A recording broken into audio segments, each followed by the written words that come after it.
জিমে গিয়ে শরীর তৈরি করতে চাইছেন, তাহলে একটা গুরুত্বপূর্ণ কথা কিন্তু আজকে আপনাদের শুনে নিতে হবে। কারণ শরীর চর্চা আমাদের সুস্থ রাখে ঠিকই, কিন্তু হঠাৎ করে অত্যন্ত জোরে বা ওয়ার্কআউট শুরু করার আগে নিজের হার্টের অবস্থা সম্পর্কে কিন্তু জানা জরুরি। আপনি কি আপনার হার্টের অবস্থা সম্পর্কে অবগত?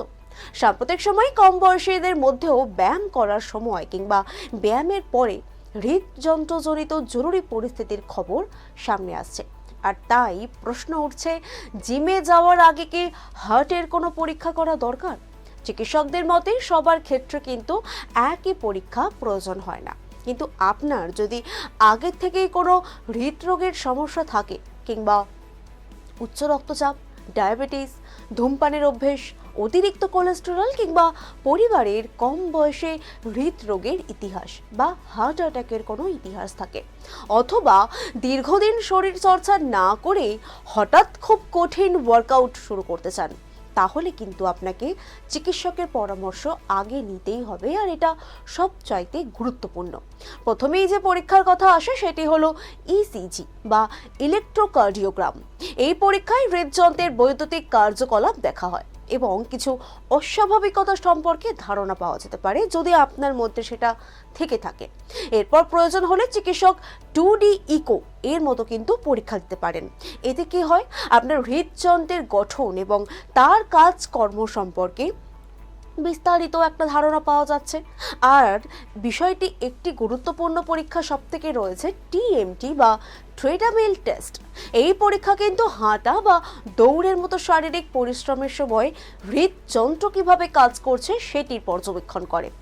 ব্যায়ামের সময় হার্টের উপর চাপ বাড়লেও কোনো সমস্যা দেখা দিচ্ছে কিনা তা বোঝার ক্ষেত্রে এই পরীক্ষা নির্দিষ্ট রোগী বা ঝুঁকির ক্ষেত্রে কিন্তু কাজে লাগতে পারে। তবে একটা বিষয় গুরুত্বপূর্ণ, নিজের থেকে ইসিজি, ইকো বা টিএমটি করিয়ে ফেললেই যে হার্ট অ্যাটাকের ঝুঁকি পুরোপুরি দূর হয়ে যাবে এমনটা নয়।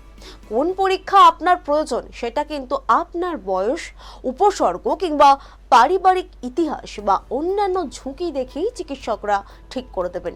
বিশেষ করে আপনি যদি একেবারেই নতুন জিম করতে শুরু করছেন, তাহলে প্রথম দিন থেকেই ভারী ওজন তোলা কিংবা অত্যন্ত হাই ইন্টেন্সিটি ওয়ার্কআউট কিন্তু শুরু করবেন না। ধীরে ধীরে শরীরকে অভ্যস্ত করুন, ওয়ার্ম আপ করুন, পর্যাপ্ত বিশ্রাম নিন এবং শরীরের কোনো সতর্ক সংকেতকে উপেক্ষা করবেন না। ব্যায়াম করার সময় বুকের চাপ বা ব্যথা, অস্বাভাবিক শ্বাসকষ্ট, মাথা ঘোরা, অস্বাভাবিক দুর্বল লাগা, বুক ধড়ফড়, এমনকি অজ্ঞান হয়ে যাওয়ার মতো উপসর্গ যদি আপনার দেখা দেয়, সঙ্গে সঙ্গে কিন্তু ব্যায়াম বন্ধ করে আগে চিকিৎসকের সাহায্য নেওয়া জরুরি। আরও একটা ভুল ধারণা অবশ্যই আপনাদের দূর করা দরকার। হার্টের জন্য কিন্তু ব্যায়াম খারাপ নয়, বরং নিয়মিত উপযুক্ত মাত্রার শারীরিক পরিশ্রম হৃদস্বাস্থ্যের জন্য উপকারী। তাই সমস্যা হওয়ার আগেই চিকিৎসা করে সাবধান হয়ে যান।